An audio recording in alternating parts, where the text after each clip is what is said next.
ዛሬ የምናየው ሐዋርያ ሥራ ምዕራፍ 17 ከ1 እስከ 11 ያለውን ሐሳብ አነብና ግን ስለ ተሰሎንቄ ቤተክርስቲያን ነው የምናየው። ሐዋርያ ሥራ ምዕራፍ 17 ከ1 እስከ 11 እንደዚህ ይላል። በአምጲፊልያ በአጵሎንያ ካለፉ በኋላ ወደ ተሰሎንቄ መጡ ይላል። እዚህ ላይ ነው ትኩረት እንድንሰጥ የምፈልገው የተሰሎንቄን ቤተክርስቲያን በተመለከተ። በዚያም የአይሁድ ምኩራብ ነበረ። ጳውሎስም እንደ ልማዱ ወደ እነርሱ ገባ። 3 ሰንበትም ያህል ከእነርሱ ጋር መጽሐፍት እያጣቀሰ ይናገር ነበር። ሲተረጉምም ክርስቶስ መከራ እንዲቀበል ከሙታን እንዲነሳ ይገባው ዘንድ እያስረዳ ይህ እኔ የምሰብክላችሁ ኢየሱስ ክርስቶስ ነው ይል ነበረ። ከእነርሱ አንዳንዶቹ ተረድተው የሚያመልኩትም ከግሪክ ሰዎች ብዙዎች፣ ከከበሩ ሴቶች ጥቂቶች ያይደሉ ከጳውሎስ ከሲላስ ጋር ተባበሩ። አይሁድ ግን ቀንተው ከሥራ ፈቶች ክፉዎችን አመጡ። ሕዝቡንም ሰብስበው ከተማውን አወኩ። ወደ ሕዝቡም ያወጧቸው ዘንድ ፈልገው ወደ ኢያሶን ቤት ቀረቡ። ባላገኟቸውም ጊዜ ኢያሶንን እና ከወንድሞች አንዳንዶችን ወደ ከተማ አለቆች ጎትተው ዓለምን ያወኩ እነዚህ ወደዚህ ደግሞ መጥተዋል።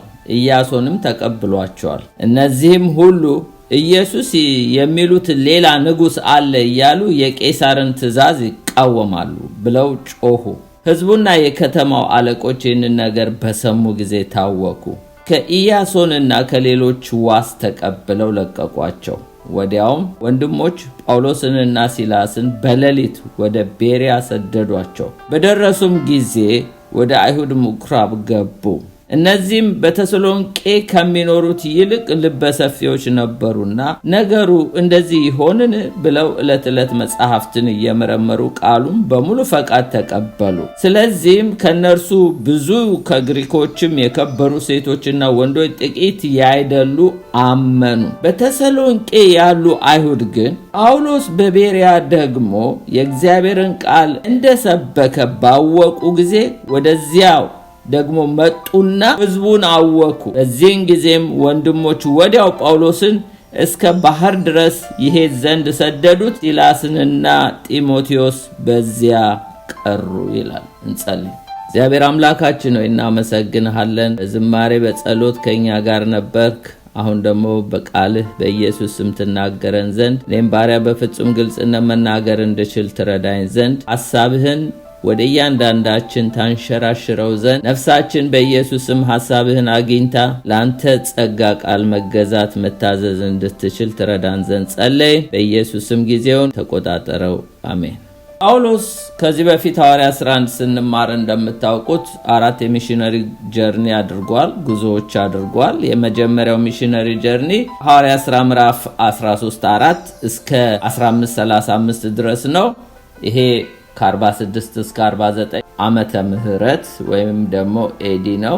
በአንጾኪያና ከአንጾኪያ እስከ ገላትያ ያደረገው አገልግሎት ነው። ዛሬ ፎከስ የምናደርግበት ሁለተኛ የሚስዮናዊ ጉዞ ወይም የሚሽነሪ ጀርኒው ከሐዋርያ ሥራ ምዕራፍ 15 እስከ 36 እስከ 18:22 ያለ ነው እና ይሄ ደግሞ 50 ዓመት እስከ 52ኛው 50 እስከ 52 ኤዲ በፊልጵስዩስ፣ በተሰሎንቄ፣ በቤርያ፣ ቆሮንቶስ፣ ግሪክ፣ አቴንስ ያደረገው አገልግሎት ነው። እሱ ላይ ነው ዛሬ ፎከስ ማደርገው። ሶስተኛው ጀርኒ የሚስዮናዊ ጉዞ ያው የታወቀ ነው። ሐዋርያ ሥራ ምዕራፍ 18 ከ23 እስከ ምዕራፍ 21:17 በኤፌሶን ያደረገው ኤዥያ ማይነር ውስጥ ነው። ይሄ ከ53 እስከ 58 ዓመተ ምህረት ኤዲ ነው። የመጨረሻው አራተኛው የሚሽነሪ ጀርኒ ወደ ሮም ያደረገው ጉዞ ነው። ሐዋርያ ሥራ ምዕራፍ 27:1 እስከ 28:16 ይሄ ከ59 እስከ 63 ዓመተ ምህረት ነው። በሮም ነው። እሱም ከዛ በኋላ እንደተሰዋ ነው የምናውቅ። እንግዲህ ዛሬ በሰከንድ ሚሽነሪ ጀርኒ ላይ ያደረጋቸው ጉዞዎቹ የመጀመሪያ ፊልጵስዩስ ነው የሄደው። ናና እርዳን ብለው የመቄዶንያ ሰዎች በራእይ ታይቶት የሄደው እዛ ያው ሲላስና ጳውሎስ እንደተያዙ፣ እንደተጠረቁ፣ እንደተገረፉ እናውቃለን። ከዛ ተነስተው ወደ ተሰሎንቄ ነው ሙቭ ያደረጉት። ተሰሎንቄ ገብቶ ነው ይሄ ታሪክ አሁን ሐዋርያ ሥራ ምዕራፍ 17 ከ1 እስከ 11 ያነበብኩላችሁ ታሪክ የተፈጸመው። ጳውሎስ ከፊልጵስዩስ ሲያሳድዱት ተሰሎንቄ ሄደ። ከዛ ቤርያ ሄደ። ቤርያም አሳደዱት። ከዛ ወደ አቴንስ ነው ሄደው። ከዛ ወደ ቆሮንቶስ እያለ ኢሮፕን ብቻ አዳረሳት ማለት ነው። የዛሬው የስብከቴ ርዕስ መንፈሳዊ ለውጥ በእምነት እንጂ በጊዜ ብዛት አይመጣም የሚል ነው። መንፈሳዊ ለውጥ በእምነት እንጂ በጊዜ ብዛት አይመጣም። Spiritual transformation comes through faith, not through time. ጊዜ በመቁጠር ረጅም ዓመት በመኖር መለወጥ የለም። የእስራኤል ሕዝቦች ምስክራችን ናቸው። 40 ዓመት ተጉዘው 40 ዓመት አንዳቸውም የሰሙት ቃል ከሰሚዎች ጋር በእምነት ስላልተዋደ አልጠቀማቸውም፣ አልተለወጡም። እንዳውም አንገታቸው ደነደነ። እንዳውም በእግዚአብሔር ላይ አመፀኞች ሆኑ። ሕግ ተቀብለው ቃል ተቀብለው በሲና ቁጭ ብለው ወደ 2 ዓመት የሚያክል ጊዜ ፈጅቶባቸው ሕግ ከሙሴ ተቀብለው አንገታቸውን አደነደኑ እንጂ አልታዘዙም። ስለዚህ ብዙዎቹ እግዚአብሔር አልተደሰተባቸውም። ካሌብ ብቻ ፈጽሞ ተከተለኝ አለ እና ጆሹዋ ነው በቃ። ሌሎቹ ግን በምድረ በዳ ቀሩ። መንፈሳዊ ለውጥ በእምነት እንጂ በጊዜ ብዛት አይመጣም። ይሄንን አስምሩልኝ። እነዚህ ተሰሎንቄ ቅዱሳን ቻሌንጅ የሚያደርጉ ናቸው፣ በተለይ ለዘመናችን ቤተክርስቲያን።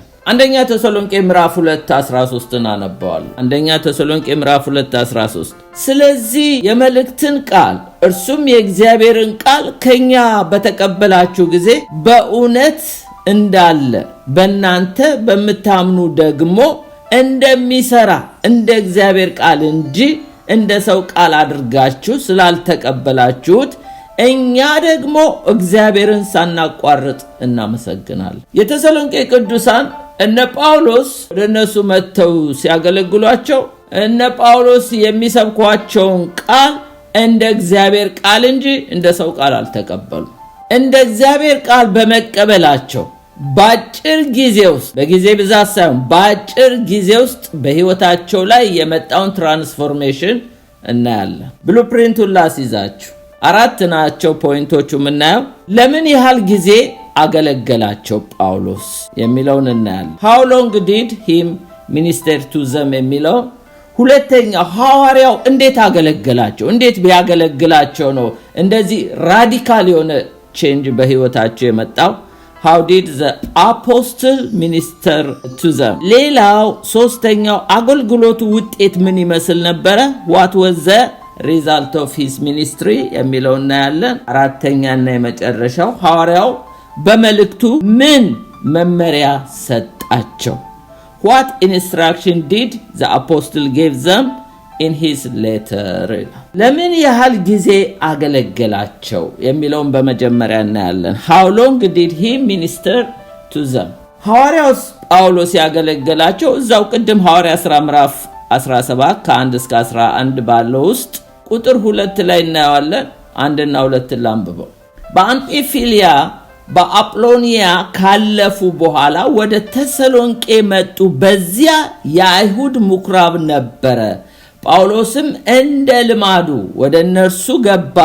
3 ሰንበት ያህል ከእነርሱ ጋር ከመጽሐፍት እያጣቀሰ ይናገር ነበር። 3 ሰንበት አስምሩልኝ። 3 Sabbaths ይሏል ወይም ደግሞ ራፍሊ ምን ይሉታል 3 weeks ነው ያገለገለው። ከዛን ወዲያ ተሰዶ ነው የወጣው። ከ3 ሳምንት በኋላ ተመልሶ እንኳን እንዳይገባ እነ ያሶን በዋስ ስለተፈቱ ተመልሶ ቢገባ እነሱ እስር ቤት ስለሚገቡ ተመልሶ የመግባት እድሉ ጠቦበት ነበር። ስለዚህ ነው ጢሞቴዎስን መልእክት ልኮ የላከውና የተሰሎንቄ አንደኛና ሁለተኛ መልእክትም የጻፈላቸው ጳውሎስ እዛ ተመልሶ በማይገባበት ሁኔታ ነው። ግን 3 ሰንበት ነው። የ3 ሰንበት ክርስቲያኖች ናቸው እነዚህ ሰዎች። ለ3 ሳምንት ከጳውሎስ ጋር ያሳለፉት እንዴት እንዳገለገላቸው እንስቲ በአራት መንገድ ገልጾታል። ወደ ሁለተኛው ፖይንት አለፍኩ። ሐዋርያው እንዴት አገለገላቸው? how did the apostle minister to them? እንዴት ነው ያገለገላቸው? ወይም ደግሞ how the church established እንደገና nurtured እንዴት ነው የመገባቸው ያገለገላቸው? እንዴት ነው ቤተክርስቲያኗ የተመሰረተች ብለን ስንመለከት 3 ሳምንት ውስጥ እንግዲህ አስቡ። 3 ሳምንትን ከአይምሮአችሁ አታጥፉ።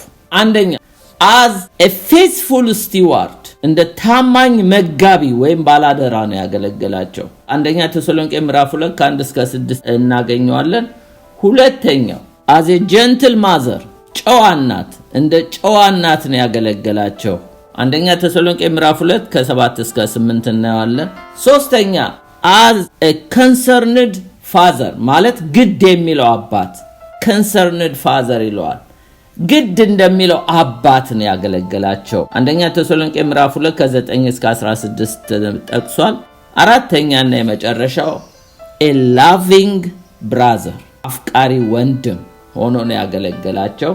አንደኛ ተሰሎንቄ ምዕራፍ 2 ከ14 እስከ 20። እንግዲህ አስቡ ሐዋርያ ነው አፖስትል ፖል፣ ግን እነዚህ ሰዎች እንዴት ነው ትሪት ያደረጋቸው? እንዴት ነው ያገለገላቸው? የመጀመሪያው እናያለን ታማኝ ስቲዋርድ as a faithful steward። በዚህ ሶስት ነገር ነው የምናየው።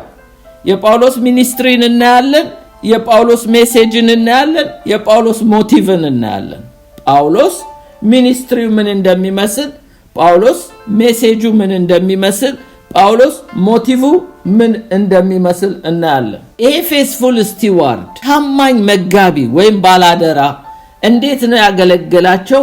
እስቲ እንደ ስቲዋርድ ሆኖ ሲያገለግላቸው የመጀመሪያ ሚኒስትሪውን እናያለን። አንደኛ ተሰሎንቄ ምዕራፍ 2 ከ1 እስከ 2 እንዲላል ወንድሞች ሆይ ራሳችሁ ወደ እናንተ መግባታችን ከንቱ እንዳልሆነ ታውቃላችሁና፣ ነገር ግን እንደምታውቁት በፊልጵስዩስ አስቀድመን መከራ ተቀበልን፣ ተንገላታን፣ በብዙ ገድል የእግዚአብሔርን ወንጌል ለእናንተ እንናገር ዘንድ በአምላካችን ደፈርን ይላል። ጳውሎስ በተሰሎንቄ እንዴት እንደገቡና እንዳገለገሏቸው ሲናገር፣ ሚኒስትሪውን ሲናገር እንዴት አይነት ኢንቴግሪቲ እንዳለው ሐቀኝነት እንዳለው በአገልግሎቱ የነገራቸው ነው። እኛ እኮ ቁስላችን አልደረቀም። በፊልጵስዩስ እኮ እኛ ተገርፈን ታስረን መከራ ተቀብለን ነበር የመጣነው። ቁስላችን እንኳን አልደረቀም። ነገር ግን እንደምታውቁ በፊልጵስዩስ አስቀድመን መከራ ተቀብለን ተንገላታንም፣ በብዙ ገድል የእግዚአብሔርን ወንጌል ለእናንተ እንናገር ዘንድ በአምላካችን ደፈርን።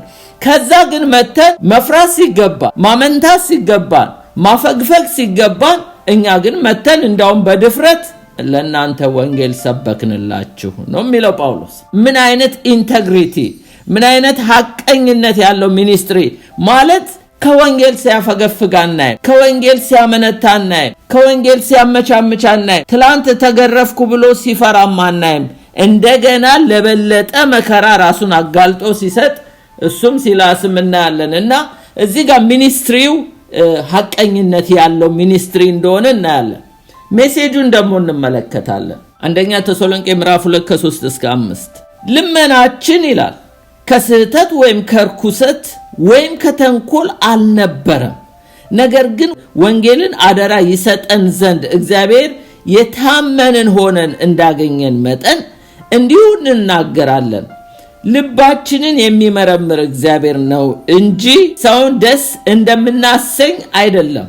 እንደምታውቁ እያቆላመጥን ከቶ አልተናገርንም፣ እግዚአብሔር እንደሚመሰክር እያመካኘን በመጎምጀት አልሰራንም ይላል። ጳውሎስ ስለ ሜሴጁ ሲናገር ተሰሎንቄ ገብቶ ያስተላለፈው ሜሴጅ ልመናችን ይላል ከስህተት ወይም ከርኩሰት ወይም ከተንኮል አልነበረም። ትዝ ይላችኋል ጳውሎስ ሰውነታችሁን ቅዱስ ያው መስዋዕት አድርጋችሁ በርህራሄ አቅርቡ እያለ ይለምን ነበር የሮሜ ክርስቲያኖችን። እዚህም እንደዚህ ሲለምን የሚለምናቸው ጥቅም ፍለጋ እንደሆነ አድርገው ያስወሩበት ነበር ውሸተኞቹ። ግን ጳውሎስ ምን ይላል? ልመናችን ከስህተት ወይም ከርኩሰት ወይም ከተንኮል አልነበረም፣ ነገር ግን ወንጌልን አደራ ይሰጠን ዘንድ እግዚአብሔር የታመንን ሆነን እንዳገኘን መጠን። እኛ እኮ እግዚአብሔር ያመነን ሰዎች ነን። እግዚአብሔር እኮ አምኖ ነው ወንጌል አደራ የሰጠን። እንዲሁ ነው ደግሞ እኛም የምንናገር። ልባችንን የሚመረምር እግዚአብሔር እንጂ ሰውን ደስ እንድናሰኝ አይደለም። እኛ እኮ ሰውን ለማስደሰት አይደለም የምናገለግለው፣ ምክንያቱም ልባችንን የሚመረምር እግዚአብሔር ስላለ። ስለዚህ ይላል እንደምታውቁት ይላል እያቆላመጥን ከቶ አልተናገርንም። እኛ ቁልምጫ ያለው ወንጌል አልሰበክናችሁም። እግዚአብሔር እንደሚመሰክር እያመካኘን በመጎምጀት አልሰራንም። ከናንተ ጥቅም እናገኛለን ወይም አንድ ነገር ታደርጉልኛላችሁ ብዬ በመጎምጀት የናንተን ነገር በመፈለግ አልሰራሁም አላገለገልኩም እያለ ሜሴጁ ምን አይነት ኢንተግሪቲ ያለው ሜሴጅ እንደሆነ ጳውሎስ ይናገራል። ስለዚህ አንድ ታማኝ መጋቢ ባላደራ ወይም ፌስፉል ስቲዋርድ እንዴት እንደሚያገለግል ከጳውሎስ ሕይወት እናያለን። አንደኛ ወደነሱ ሲመጣ ራሱ እውነተኛ ሆኖ ነው በመከራ ላይ ተደብድቦ አሁንም ለወንጌል ሲሰጥ እናያለን። ሜሴጁ ደግሞ ማቆላመጥ የሌለው ወይም ደግሞ መጎምጀት የሌለው። ዛሬ ብዙ ሰዎች እኮ እየጎመጁ ነው የሚሰብኩት አይደለ? አንዳንዱ እንደውም ምእመን ይጎልብኛል ብሎ ራሱ እንኳን ጠንከር ያለ እግዚአብሔርን እውነት አይናገርም። ስለ ክርስቶስ መስቀል አይሰበክም፣ ስለ ክርስቶስ ትንሣኤ አይሰበክም፣ ስለ ክርስቶስ ኢየሱስ ዳግም ምጽአት አይሰበክም። ለምን ቢባል የሚቀርብኝ ነገር አለ፣ ህዝብ አጣለው ብለው ብዙዎች እያቆላመጡ እየጎመጁ ነው የሚሰብኩት፣ ምክንያቱም ሚንሳቸው ስላደረጉት። ግን ጳውሎስ እንደዚህ አይደለም ይላል። ሞቲቭን ሲናገር አንደኛ ተሰሎንቄ ምዕራፍ 2:6 ላይ የክርስቶስ ሐዋርያ እንደመሆናችን ልንከብድባችሁ ስንችል ከናንተም ቢሆን ወይም ከሌሎች ክብርን ከሰው አልፈለግንም። ቢያስፈልግ እኮ እኛ አምባሳደሮች ነን፣ ቢያስፈልግ እኮ የክርስቶስ መልእክተኞች ነን፣ ቢያስፈልግ እኮ ሐዋርያቶች ነን። ልንከብር ሲገባን አልከበድንባችሁም፣ አክብሩን አላልንም፣ ይነጠፍልን ቀይ ምንጣፍ አላልንም። እኛ እኮ ራሳችንን ዝቅ አድርገን ያገለገልናችሁ እያለ ነው። ሞቲቭ ጳውሎስ ከነሱ ምንም ነገር ፈላጊ እንዳልሆነ፣ ክብርን ፈላጊ እንዳልሆነ፣ ሜሴጁንም የሚቀያይጥ ወይም ደግሞ እያቆላመጠ እንደማይሰብክ ይሄንን አይነት ስቲዋርድ እንደሆነ ለተሰሎንቄ ክርስቲያኖች እየነገረ ታማኝ ስቲዋርድ ሆኖ እንዳገለገላቸው እናያለን። ይሄ እንግዲህ በ3 ሳምንት ነው። አስቡት፣ በ3 ሳምንት እንደ ጨዋናት። ሁለተኛው ደግሞ እንደ ጨዋናት እንዴት a gentle mother። ርዕሴ እንዳትረሱት the topic of my message መንፈሳዊ ለውጥ በእምነት እንጂ በጊዜ ብዛት አይመጣም። Spiritual transformation comes through faith, not through time። እንደ ጨዋና እንዴት ነው ያገለገላቸው? አንደኛ ተሰሎንቄ ምዕራፍ 2:7-8 እንደዚህ ይላል። ነገር ግን ሞግዚት የራሷን ልጆች እንደምትንከባከብ nursing mother caring for her own children ነው የሚለው። በመካከላችሁ የዋሆች ሆነን እንዲሁ እያፈቀርናችሁ የእግዚአብሔርን ወንጌል ለማካፈል ብቻ ሳይሆን የገዛ ነፍሳችንን ደግሞ እናካፍላችሁ ዘንድ በጎ ፈቃዳችን ነበር፣ ለኛ የተወደዳችሁ ሆናችሁ ነበር ይላል። as a nursing mother እንዴት እንዳገለገለ ሲናገር፣ ነገር ግን ሞግዚት የራሷን ልጆች እንደምትንከባከብ እኮ ነው እናንተን የተንከባከብናችሁ ነው የሚለው። በመካከላችሁ እኮ እኛ ስንመላለስ የዋሆች እኮ ነበርን ነው የሚለው። እንዲሁ ያፈቀርናችሁ እኮ ነው ያገለገልናችሁ ነው የሚለው። የእግዚአብሔርን ወንጌል ለማካፈል ብቻ ሳይሆን የገዛ ነፍሳችንን ደግሞ እናካፍላችሁ ዘንድ በጎ ፈቃዳችን ነበር ነው የሚለው። ለኛ ደግሞ የተወደዳችሁ ሆናችሁ ነበር ይላል። ጳውሎስ ሐዋርያ እኮ ነው፣ ሊከብድባቸው እኮ ይችላል፣ ያውም የአሕዛብ ሐዋርያ። ግን እንደ ጨዋ እናት ነው ያገለገላቸው። እንደ ጨዋ እናት ብቻ አይደለም፣ እንደ አባት ደግሞ እንዳገለገላቸው ይናገራል። በሶስተኛው a concerned father ግድ እንደሚለው አባት concerned father የሚለውን ስንመለከት አንደኛ ተሰሎንቄ ምዕራፍ 2:9-13 እንዲላል፣ ወንድሞች ሆይ ድካማችን ጥረታችን ትዝ ይላችኋልና ከናንተ በአንዱስ እንኳን እንዳንከብድ ሌሊትና ቀን እየሰራን የእግዚአብሔርን ወንጌል ለናንተ ሰበክን። በእናንተ በምታምኑ ዘንድ በእንዴት ያለ ቅድስና ጽድቅ ነቀፋ በሌለበት ኑሮ እንደሄድን እናንተም እና እግዚአብሔር ምስክሮች ናችሁ። ወደ መንግስቱ ወደ ክብሩ ለጠራችሁ ለእግዚአብሔር እንደሚገባ ትመላለሱ ዘንድ እየመከርን እያጸናን እየመሰከርንላችሁ አባት ለልጆቹ እንደሚሆን አያችሁ፣ አባት ለልጆቹ እንደሚሆን ለእያንዳንዳችሁ እንደሆንን ታውቃላችሁና። ስለዚህም የመልእክትን ቃል እርሱም የእግዚአብሔርን ቃል ከኛ በተቀበላችሁ ጊዜ በእውነት እንዳለ በእናንተ በምታምኑ ዘንድ እንደሚሰራ እንደ እግዚአብሔር ቃል እንጂ እንደ ሰው ቃል አድርጋችሁ ስላልተቀበላችሁት እኛ ደግሞ እግዚአብሔርን ሳናቋርጥ እናመሰግናለን ይላል። አባት ለልጆቹ እንደሚሆን we treated each one of you as a father treats his own children ነው የሚለው። እኛ ትሪት ያደረግናችሁ አባት ልጆቹን ትሪት እንደሚያደርግ ነው። እንዴት ነው አባት ልጆቹን ትሪት እንደሚያደርግ ያደረጋቸው? 4 ነጥቦች እናያለን እዚህ ጋር።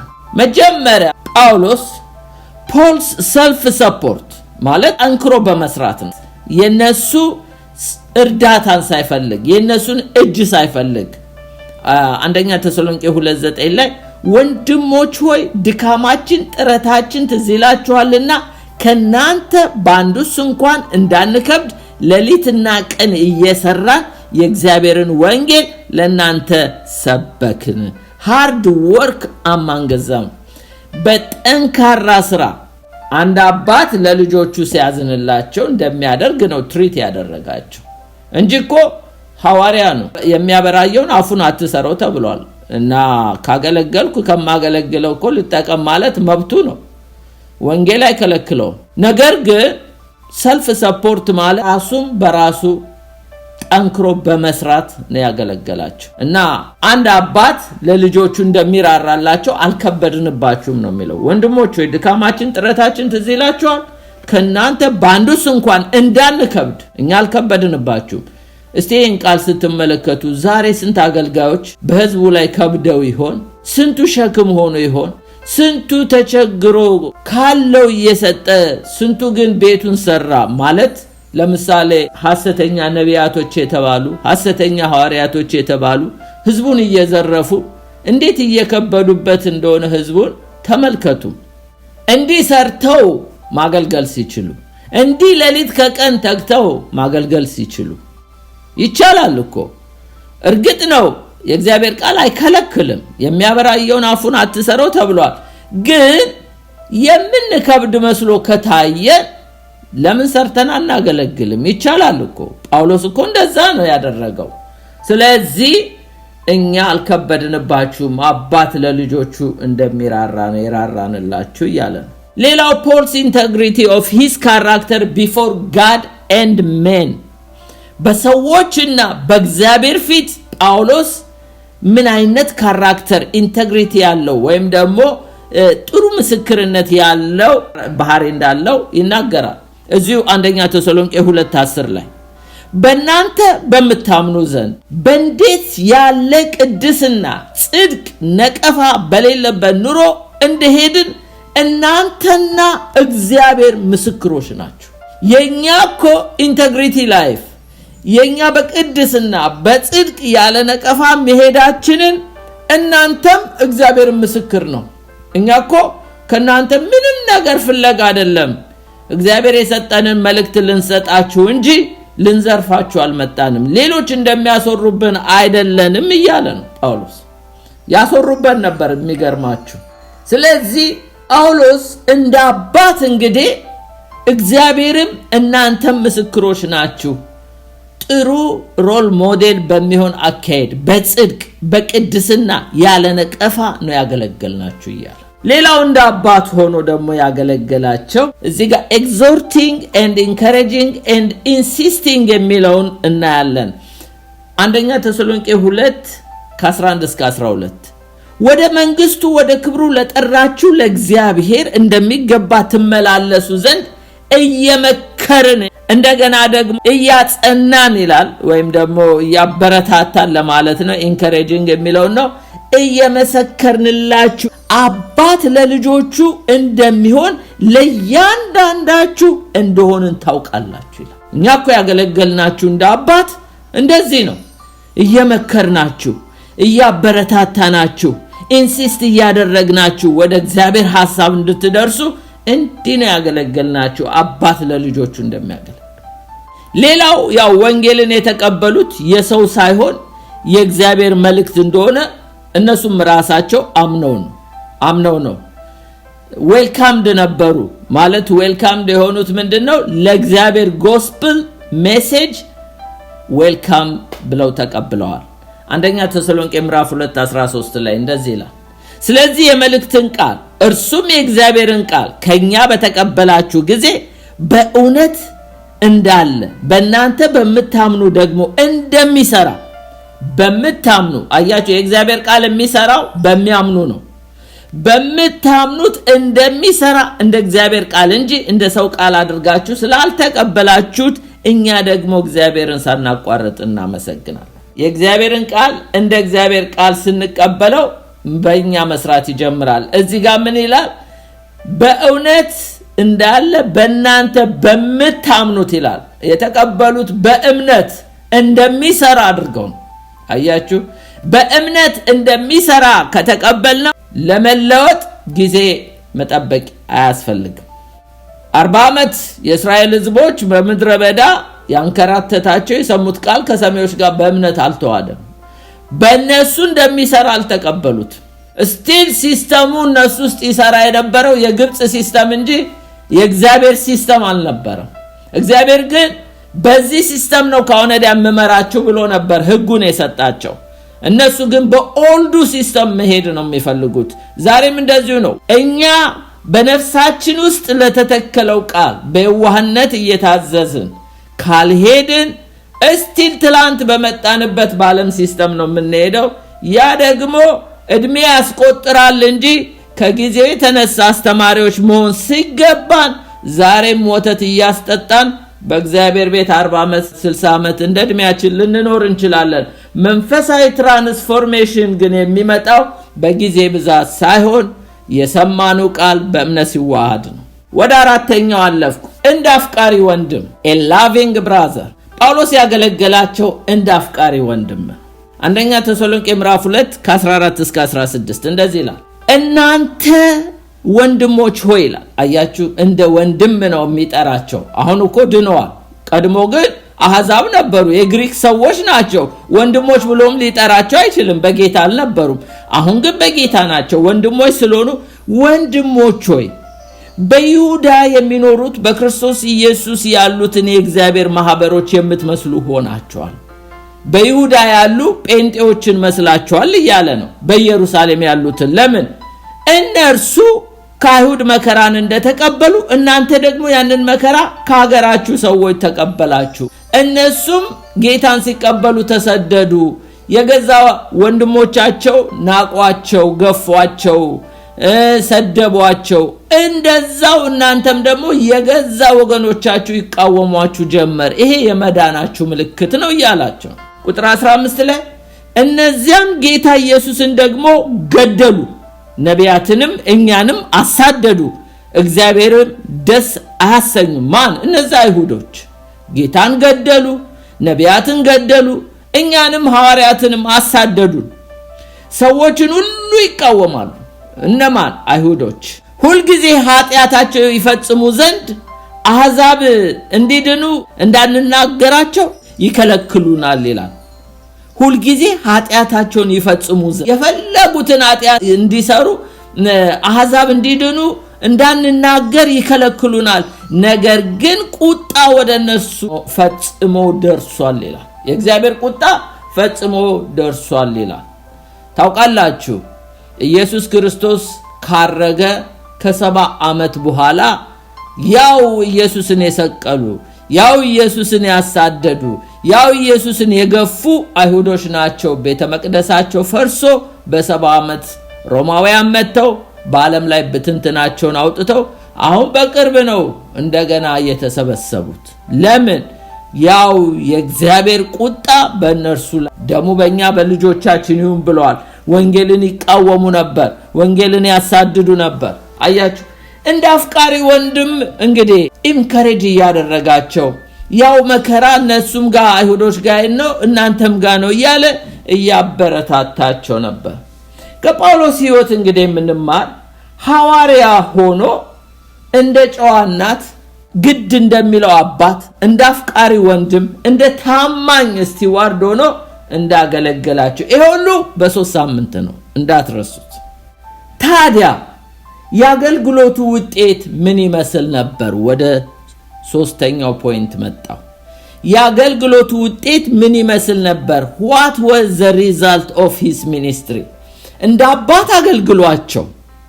እንደ አፍቃሪ ወንድም አገልግሏቸው፣ እንደ ጨዋ እናት አገልግሏቸው፣ እንደ ታማኝ ስቲዋርድ አገልግሏቸው። እነዚህ የተሰሎንቄ ክርስቲያኖች በ3 ሳምንት ውስጥ ምን አይነት ለውጥ በህይወታቸው ላይ ተካሄደ ብለን ብንመለከት 5 ነጥቦች እነግራቸዋለሁ። አንደኛ an elect group በመለኮት የተመረጡ መሆናቸውን አስመሰከሩ። በመለኮት ተመራጮች እንደሆኑ አስመሰከሩ። አንደኛ ተሰሎንቄ ምዕራፍ 1 ከ2 እስከ 4 እናያለን። ሁለተኛ an imitate group የሚመስሉ እንጂ የሚያስመስሉ ወይም ደግሞ አስመሳይ ክርስቲያኖች እንዳልሆኑ አስመሰከሩ። ይሄም በአንደኛ ተሰሎንቄ ምዕራፍ 1 ከ5 እስከ 6። ሶስተኛ an exemplary group ለሌሎች ምሳሌ የሚሆኑ መሆናቸውን አስመሰከሩ። ለሌሎች በዙሪያቸው ላሉ ክርስቲያኖች ወይም አገሮች መልካም አርያ እንደሆኑ አስመሰከሩ። አንደኛ ተሰሎንቄ ምዕራፍ 1 ቁጥር 7። ሌላ an enthusiastic ማለት interesting አጓጊ የሆነ ህይወት እንዳለባቸው አስመሰከሩ። አንደኛ ተሰሎንቄ 1:8። የመጨረሻው an expectant group የሚጠባበቁ መሆናቸውን አስመሰከሩ። ምን እናያለን? አንደኛ ተሰሎንቄ ምዕራፍ 1 ከ9 እስከ 10። እስቲ an elect group መሆናቸውን እንዴት አስመሰከሩ? አንደኛ ተሰሎንቄ ምዕራፍ 1 ከ2 እስከ 4 አነባዋለሁ። በጸሎታችን ጊዜ ስለናንተ ስናስብ የእምነታችሁ ሥራ፣ የፍቅራችሁ ድካም፣ በጌታችን በኢየሱስ ክርስቶስ ያለው የተስፋችሁ መጽናት በአምላካችን በአባታችን ፊት ሳናቋርጥ እያሰብን እግዚአብሔርን ሁሉ ጊዜ በሁላችሁ ምክንያት እናመሰግናለን። በእግዚአብሔር የምትወደዱ ወንድሞች ሆይ እንደተመረጣችሁ አውቀናል ይላል ጳውሎስ። እንደተመረጣችሁ አውቀናል። መመረጣቸውን ጳውሎስ በምን አወቀ? እንግዲህ 3 ሳምንት ነው የሰበካቸው። ከ3 ሳምንት በኋላ ስደት ደርሶበት ለቆ ወጥቷል። ግን ፍራቻ ነበረው። እነዚህ ሰዎች በጌታ ጸንተዋል ወይስ አልጸኑም? ፍራቻ ስላለው ጢሞቴዎስን ላከው። ጢሞቴዎስን ሲልከው ጢሞቴዎስ ጉድ ኒውስ አመጣለት። ምን አይነት ኒውስ? እነዚህ ሰዎች በእምነታቸው፣ በፍቅራቸው፣ በተስፋቸው ጸንተው አገኛቸው። በዚህ ጊዜ እንደተመረጣችሁ አወቅናል። ተመርጫለሁ ማለት ብቻ ሳይሆን ለተመረጠ ሰው ኤቪደንሱ እነዚህ 3 ክሩሻል ነገር በህይወቱ መኖር አለበት። አንደኛ their faith እምነታቸው፣ የእምነታችሁ ሥራ ይላቸዋል። አያችሁ፣ ያዕቆብ ለዚህ ነው ያዕቆብ 2:26 ላይ ምን ይላል? ከነፍስ የተለየ ሥጋ የሞተ እንደሆነ እንዲሁ ደግሞ ከሥራ የተለየ እምነት የሞተ ነው ይላል። ያዕቆብ የሚለው ምንድነው? መንግስተ ሰማያት ለመግባት ሥራ ስሩ አይደለም የሚለው። ካመንክ ከዳንክ እንግዲህ መዳንህን በሥራ አሳይ። ወንድምህ ተርቦ ተጠምቶ እሳት ሙቅ እያልከው አንተ በተግባር ማታሳይ ከሆነ መዳን በምን ይታወቃል? እሱማ ሰይጣንም እኮ አምናለሁ ይላል ይንቀጠቀጥማል። ነገር ግን ሥራ የሌለው እምነት በራሱ የሞተ ነው ይላል። ስለዚህ እነዚህ ሰዎች ግን እምነታቸው ሥራ ነበረው። ስለዚህ የእምነታችሁ ሥራ ይላል። ይሄ መመረጣቸውን ያሳውቃል። ሁለተኛ የፍቅራችሁ ድካም ይላቸዋል። their love በፍቅራቸው ድካም መመረጣቸውን ያስመሰክሩ ነበር። ሮሜ 5:5 ላይ በተሰጠን መንፈስ ቅዱስ የእግዚአብሔር ፍቅር በልባችን ስለፈሰሰ ተስፋው ያሳፍረንም ይላል። የእግዚአብሔር ፍቅር ስለፈሰሰባቸው ጳውሎስ ምንም ወንጌል ይስበካቸው እንጂ ይጽኑ አይጽኑ ምንም ኤቪደንስ የለው።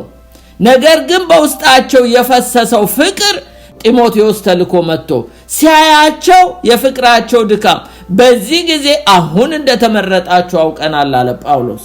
ሌላው ደግሞ የተስፋቸው ጽናት። ተስፋቸው እኮ ዝም ብሎ ተራ ተስፋ አይደለም። ስለ ጌታ ምጽአት ከጣዖቶቻቸው ዘወር ብለው ይጠባበቁ ነበር። የተስፋቸውን ጽናት አይቶ ይሄንን መጥቶ ለጳውሎስ ነገረው። እናንተ አላቸው እምነት፣ ተስፋ፣ ፍቅር ካላችሁ እንደተመረጣችሁ አውቀናል። አንደኛ ቆሮንቶስ 13:13 ላይ እንዲሁም ከሆነ እምነት፣ ተስፋ፣ ፍቅር እነዚህ ሶስቱ ጸንተው ይኖራሉ ከነዚህ የሚበልጠው ፍቅር ነው ይላል። አንድ አማኝ መመረጡ በምን ይታወቃል ብትሉ እምነት፣ ተስፋ፣ ፍቅር እነዚህ ደግሞ የአንድ አማኝ የህይወቱ ዋስትና ነው ወይም ደግሞ የህይወቱ ታወር መሰሶ ነው የሚባለው እንደዛ ነው። ምክንያቱም እምነት ካለው ሰው ፍቅር ካለው ተስፋ ካለው እንደተመረጠ በዚህ ይታወቃል። ተመርጫለሁ በማለት ብቻ ሳይሆን መመረጥን አሳየኝ እስቲ መመረጥ ቢባል እምነቴ፣ ተስፋዬ፣ ፍቅሬ ማሳበቅ አለበት በህይወታችን ላይ። ስለዚህ ጳውሎስ እንግዲህ እንደ እናት አገልግሏቸው፣ እንደ አባት አገልግሏቸው፣ እንደ ወንድም አገልግሏቸው፣ እንደ ታማኝ ስቲዋርድ አገልግሏቸው ፍሬውን ሲያየው እነዚህ ሰዎች እነዚህ ሶስት ነገር ተገኝቶባቸው መመረጣቸውን አሳየው እና ይሄ ነው ሁለተኛው ፖይንት። አንሚቴት ግሩፕ የሚመስሉ የማያስመስሉ ክርስቲያኖች እንደሆኑ አስመሰከሩ። ታውቃላችሁ በአሁን ጊዜ አስመሳይ ክርስቲያን በጣም ብዙ ነው። ሂፖክራሲ ማለት ግን የሚመስሉ ናቸው። እንዴት ነው የሚመስሉት? እስቲ እንየው። አንደኛ ተሰሎንቄ ምዕራፍ 1:2-4 ወንጌላችን በኃይልና በመንፈስ ቅዱስ በብዙ መረዳት እንጂ በቃል ብቻ ወደ እናንተ አልመጣም። በእናንተ ዘንድ ስለ እናንተ እንዴት እንደነበረ ታውቃላችሁ። ደግሞ እናንተ ቃሉን በብዙ መከራ ከመንፈስ ቅዱስ ደስታ ጋር ተቀበላችሁ እኛንና ጌታን የምትመስሉ ሆናችሁ ይላል። የተሰሎንቄ አማኞች እንዴት ነው ካስመሳይነት ይልቅ መሳይ የሆኑት ብለን ብንመለከት የመጀመሪያ ወደ እነርሱ የመጣውን ወንጌል የተቀበሉት ወንጌል ምን እንደሚመስል ጳውሎስ ይናገራል። አንደኛ ወንጌላችን በኃይል ነው የመጣው፣ ወደ እናንተ በኃይል ነው። እኛ ምንም በመከራ ተደብድበን ተገርፈን ተሰቃይተን ብንመጣምና ብንሰብካችሁም ወንጌላችን ግን በኃይል ነው ወደ እናንተ የመጣው። ሁለተኛ በመንፈስ ቅዱስ ነው። መንፈስ ቅዱስ አብሮ ስለነበረ የሚሰራው ወንጌሉ እንዲቀጥል ያደረገው መንፈስ ቅዱስ ነው። እነ ጳውሎስ ቢወጡም እንኳን ወንጌሉ ግን አልወጣም። እነ ጳውሎስን እንጂ ያሳደዱት ወንጌልን አይደለም ያወጡት። እነዛ ከሰዎቹ ልብ ወንጌልን ሊያወጡ አይችሉም ማንም ሰው። ምክንያቱም እነ ጳውሎስን ገፍትረው ሜሴንጀሮቹን ያስወጡ እንጂ ሜሴጁ ግን በልባቸው ቀርቷል። እዛው ልባቸው ውስጥ የገባውን ወንጌል ሊያወጡት አልቻሉም። ለምን? መንፈስ ቅዱስን ማን ነው የሚቆጣጠረው? ሌላው በብዙ መረዳት ይላል። ወንጌልን በብዙ መረዳት ነው ለ3 ሳምንት የሰበካቸው። በብዙ መረዳት በቃል ብቻ አይደለም ይላል። ደግሞ በቃል ብቻ አይደለም ወደ እናንተ የመጣው፣ በቃል ብቻ አይደለም በምልክትም ነው። እንግዲህ እኔ ብዙ ሚራክል ሆኗል አናውቅም። በእናንተ ዘንድ ስለ እናንተ እንዴት እንደነበርን ታውቃላችሁ። ላይፍ ስታይሉን የጳውሎስን ይመለከቱ ነበር። እኛ እኮ እንዳንከብድባችሁ ሌሊትና ቀን እየሰራን የላይፍ ስታይሉ ሸክም ሳይሆንባቸው እንዳገለገለ ይሄ ራሱ ወንጌል ነው። የግድ መስበክ ብቻ እኮ አይደለም። የተሰሎንቄ አማኞች ታዲያ እንዴት ነው ካስመሳይነት ይልቅ መሳይ የሆኑት ብንል ያቀባበላቸው ሁኔታ፣ አንደኛ ወንጌሉን የተቀበሉት በብዙ መከራ ነው። እንደኔና እንደናንተ በምቾት ላይ ሆነው አይደለም፣ በብዙ መከራ። ይሄ የሰሙት ወንጌል በመከራ ውስጥ ነው። ሌላ ደግሞ ከመንፈስ ቅዱስ ደስታ ጋር ተቀበላችሁት ይላል። አያችሁ፣ ወንጌልን ስትቀበሉ መንፈስ ቅዱስ ሐሴት ነው የሚሰጣችሁ፣ ደስታ ነው። ከመንፈስ ቅዱስ ደስታ ጋር በብዙ መከራ ተቀበላችሁ ይላል። ታዲያ አቀባበላቸው እንዴት ነው? እነዚህ ሰዎች እግዚአብሔርንና ሐዋርያትን የሚመስሉ ሆኑ እንጂ አስመሳይ ክርስቲያኖች እንዳይሆኑ አደረጋቸው። ምን ይላል? እኛንና ጌታን የምትመስሉ ሆናችሁ፣ እኛን ጌታን የምትመስሉ ሆናችሁ ይላል። አያችሁ፣ እነዚህ ሰዎች አስመሳይ አይደለም የሆኑት፣ ጌታንም እነ ጳውሎስንም መሰሉ። ጳውሎስ በአንደኛ ቆሮንቶስ 11:1 ላይ እንዲላል እኔ ክርስቶስ እንደምመስል እኔም መሰሉ ይላል። ጳውሎስን መሰሉ በ3 ሳምንት ውስጥ አስቡት። ለዚህ ነው ወንጌል የጊዜ ብዛት አይደለም፣ አምኖ የመቀበል ወይም ደግሞ የገባውን ወንጌል ከእምነት ጋር ከማዋሃድ የተነሳ እንጂ ለውጥ የሚመጣው ትራንስፎርሜሽን የሚመጣ የጊዜ ብዛት የሚያመጣው ጉዳይ አይደለም። እነዚህ ሰዎች እኛንና ይላል ጳውሎስ እኛን ሲል including himself እሱን ስለሚያ እኔ ክርስቶስን እንደምመስል እኔ ምሰሉ ብለዋል መስለውታል። ሁለተኛ ዕብራውያን 13:7 ላይ እንዲላል የእግዚአብሔርን ቃል የተናገሯችሁን ዋኖቻችሁን አስቡ የኑሯቸውን ፍሬ እየተመለከታችሁ በእምነት ምሰሏቸው። አያችሁ ያገለገሏቸውን እነ ሲላስን እነ ጳውሎስን እየመሰሉ ሲሄዱ እናያለን። ሌላው ጌታቸውን መስለዋል ጌታ ኢየሱስን። አንደኛ ጴጥሮስ ምዕራፍ 2:21 ላይ እንዲላል የተጠራችሁለት ለዚህ ነውና ክርስቶስ ደግሞ ፍለጋውን እንድትከተሉ ምሳሌ ትቶላችሁ ስለናንተ መከራን ተቀብሏልና እርሱም ኃጢአት አላደረገም ተንኮልም ባፉ አልተገኘም። ስለዚህ የተጠራችሁት ለዚህ ነው። ለምን? ክርስቶስ ደግሞ ፍለጋውን እንድትከተሉ ነው። ክርስቶስ ምንድነው ፍለጋውን የምንከተለው? ምሳሌን ትቶላችሁ ሄዷል ስለናንተ መከራን ተቀብሏል። እነዚህ ሰዎች የኢየሩሳሌም ክርስቲያኖች መከራ እንደተቀበሉ ከወገኖቻቸው የተሰሎንቄም ክርስቲያኖች ከወገኖቻቸው መከራ እየተቀበሉ ነው። ስለዚህ እኛንና ጌታን የምትመስሉ ሆናችኋል የሚላቸው ለዚህ። ስለዚህ አስመሳይ ክርስቲያኖች አልሆኑም። ከዚህ የተነሳ አን ኢሚቴት ግሩፕ ነበሩ ማለት ጥሩ የሚመስሉ ነበረ። ሶስተኛ አን ኤግዛምፕለሪ ግሩፕ ነበሩ። ይሄው የጳውሎስ 3 ሳምንት አገልግሎቱ ምን አይነት ሪዛልት እንዳመጣ ነው የምናየው። አን ኤግዛምፕለሪ ግሩፕ ምሳሌ የሚሆኑ ነበሩ። ለማን? እስቲ እንመልከተው። አንደኛ ተሰሎንቄ 1:7 ላይ ስለዚህ በመቄዶንያ በአካያ ላሉት ምእመናን ሁሉ ምሳሌ ሆናቸዋል። በአካያ ላሉ በመቄዶንያ ላሉ በእነዚህ በግሪክ አውራጃዎች ሁሉ ባሉ ቴሪቶሪዎች ሁሉ እናንተ ምሳሌ ሆናችኋል። ጌታን የሚመስል ለሌሎች ምሳሌ አርያ እንደሚሆን ከዚህ መማር እንችላለን።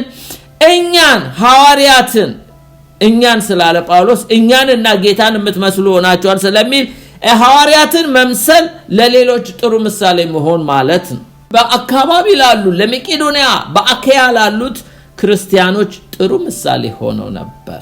አን ኤግዛምፕለሪ ግሩፕ ነበሩ። ሌላው ደግሞ አን ኢንቱዚያስቲክ ማለት ኢንተረስቲንግ ግሩፕ ነበሩ።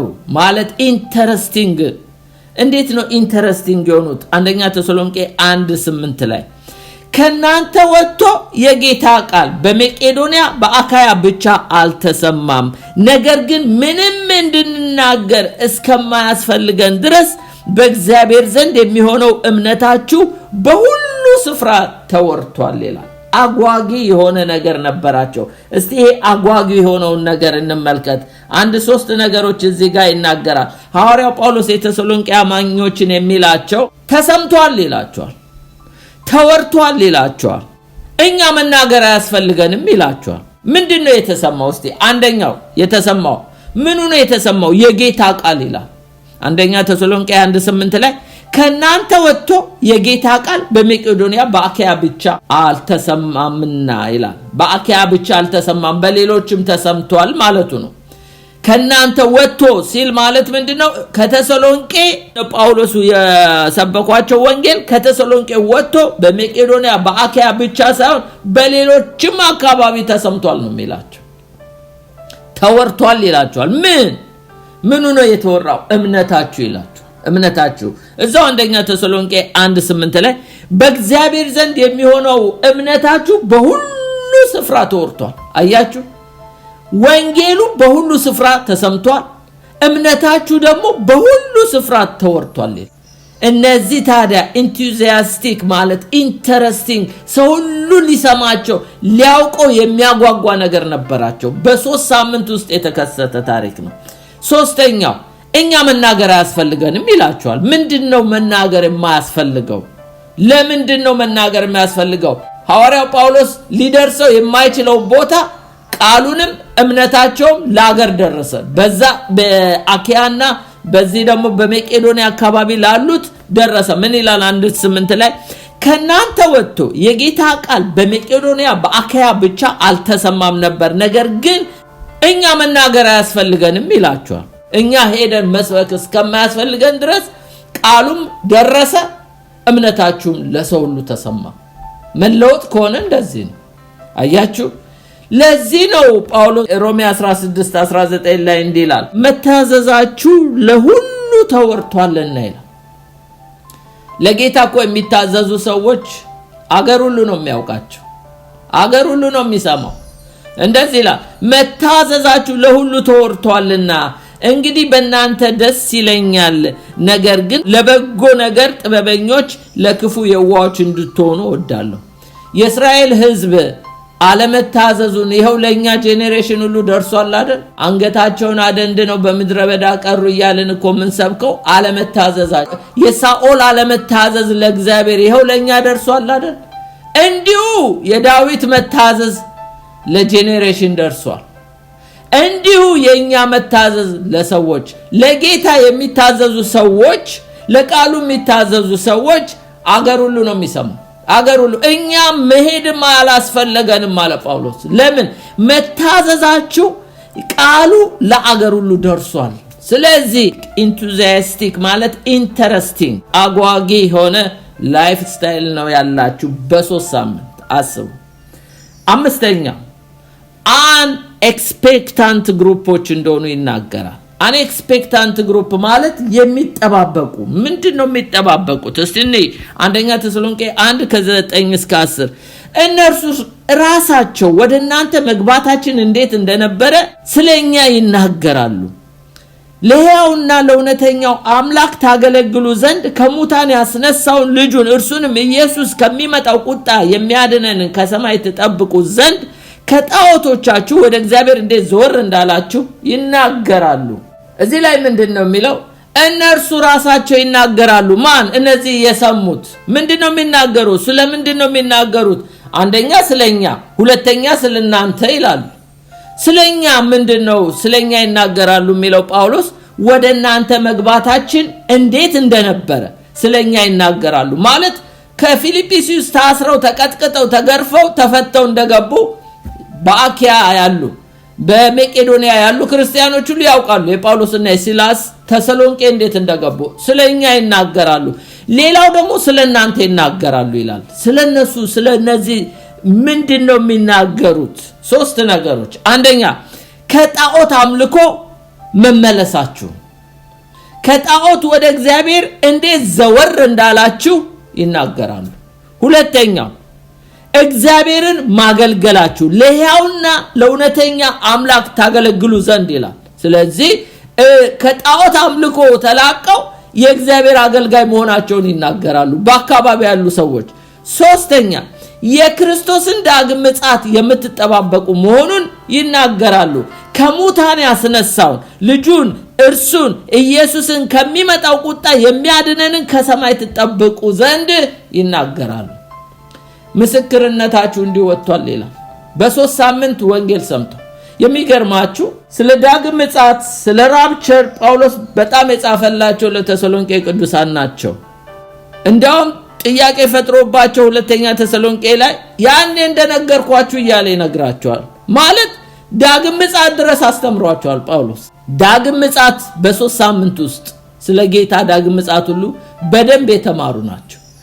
ምን ያህል እንደ አባት እንደ እናት እንደ አፍቃሪ ወንድም ታማኝ ስቲዋርድ ሆኖ አገልግሏቸው እነሱም ደግሞ ምን አይነት ምስክርነት እንዳላቸው ሲመሰክር፣ አንደኛ እነዚህ ሰዎች አንኤሌክት ግሩፕ እንደሆኑ በፍቅራቸው በእምነታቸው ተስፋቸው ጽናት አስመሰከሩ። ሌላው አንኢሚቴት ግሩፕ እኛንና እግዚአብሔርን የምትመስሉ ሆናችሁ ይላል።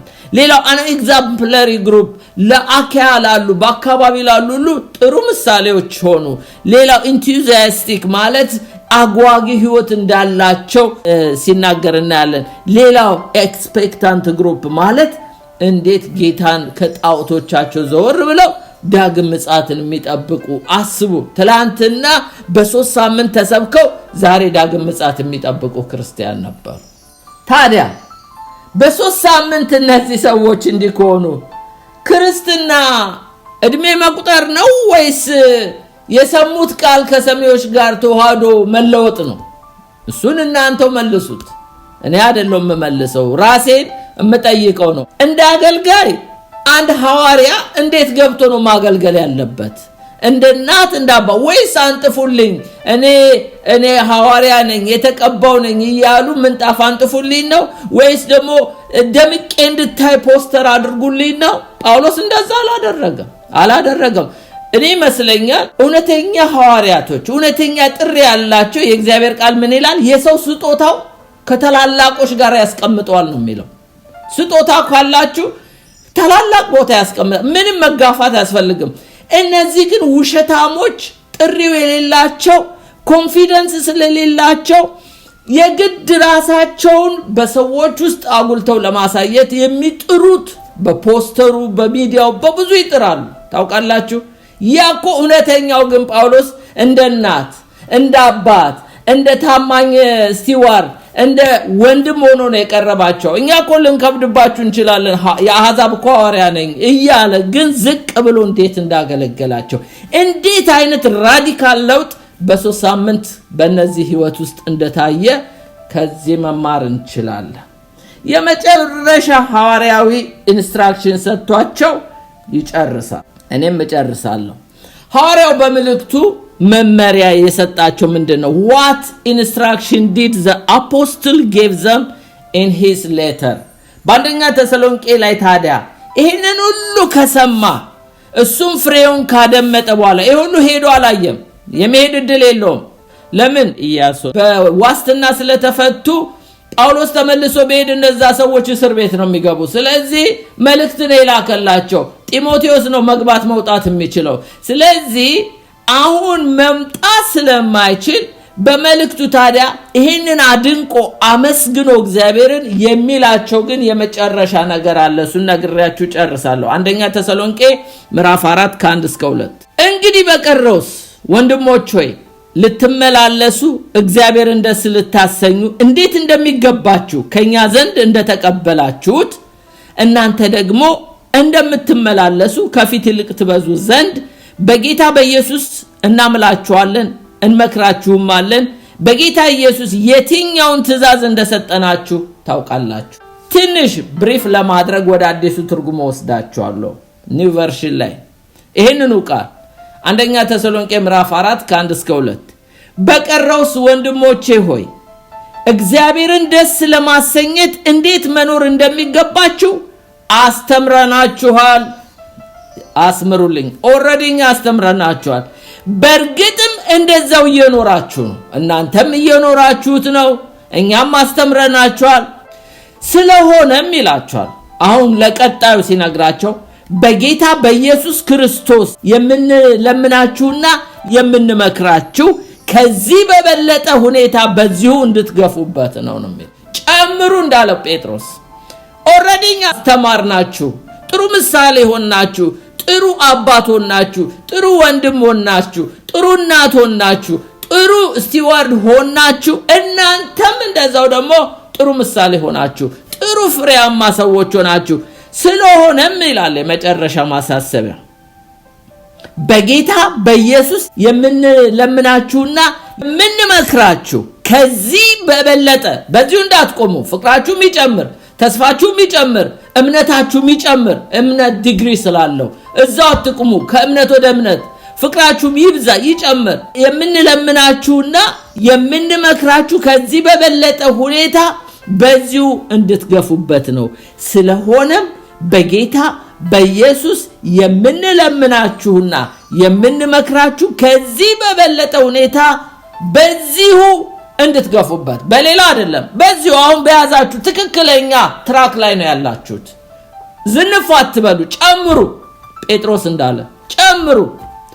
በጌታ በኢየሱስ ስልጣን ምን አይነት ትእዛዝ እንደሰጠናችሁ ታውቃላችሁ።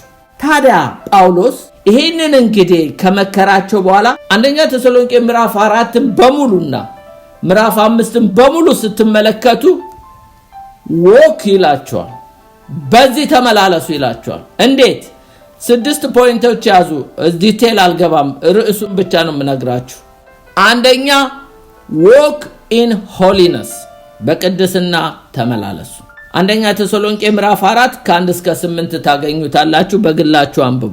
ሁለተኛ walk in love በፍቅር ተመላለሱ አንደኛ ተሰሎንቄ ምዕራፍ 4 ከ9 እስከ 10 ሶስተኛ walk in diligence በትጋት ተመላለሱ አንደኛ ተሰሎንቄ ምዕራፍ 4 ከ11 እስከ 12 አራተኛ walk in hope በተስፋ ተመላለሱ አንደኛ ተሰሎንቄ ምዕራፍ 4 ከ13 እስከ 18 ይሄ እንግዲህ በቅድስና በፍቅር በትጋት በተስፋ ምዕራፍ 4 በሙሉን ከቨር የሚያደርግ ነው እዛው አንደኛ ተሰሎንቄ ምዕራፍ 5 ደግሞ ሁለት ነገሮች ነው የሚይዝልን walk in light ይላቸዋል በብርሃን ተመላለሱ ይላቸዋል አንደኛ ተሰሎንቄ ምዕራፍ 5 ከ1 እስከ 11 በብርሃን ተመላለሱ